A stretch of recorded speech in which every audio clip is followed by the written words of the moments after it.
శ్రీ పరమాత్మనే నమః.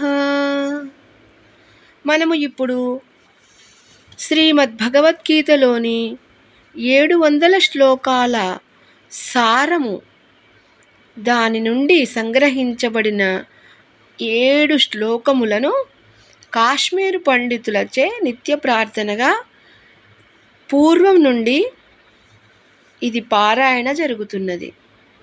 కనుక మనము ఆ 7 శ్లోకములను నేర్చుకుందాం. దీనినే శ్రీమద్భగవద్గీత సప్తశ్లోకి అని అంటారు.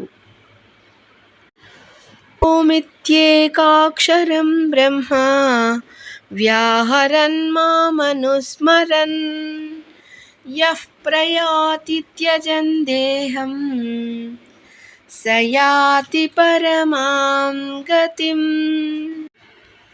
కవిం పురాణమనుశాసితారం అనోరణీయాం సమనుస్మరేత్యః సర్వస్య ధాతారమచింత్య రూపం ఆదిత్యవర్ణం తమసః పరస్తాత్.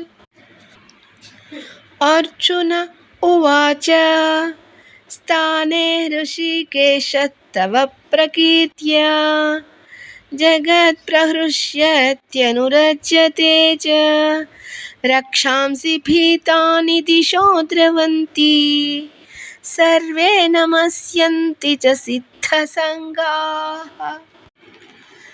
సర్వతః పాణిపాదం తత్ సర్వతోక్షిశిరోముఖం సర్వతః శ్రుతిమల్లోకే సర్వమావృత్య తిష్ఠతి.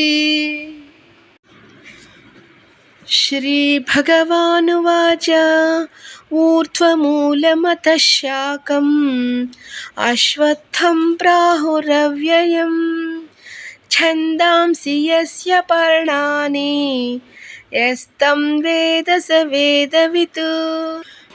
సర్వస్య చాహం హృది సన్నివిష్టః మత్తస్మృతిర్జ్ఞానమపోహనం చ వేదైశ్చ సర్వైరహమేవ వేద్యః వేదాంతకృద్వేదవిదేవ చాహం. మన్మనా భవ మద్భక్తః మద్యాజీ మాం నమస్కురు మామే వైష్యసి సత్యం తే ప్రతిజానే ప్రియోసి మే.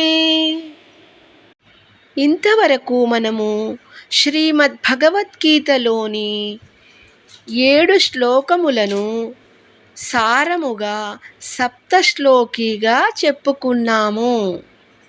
సర్వం శ్రీకృష్ణార్పణమస్తు.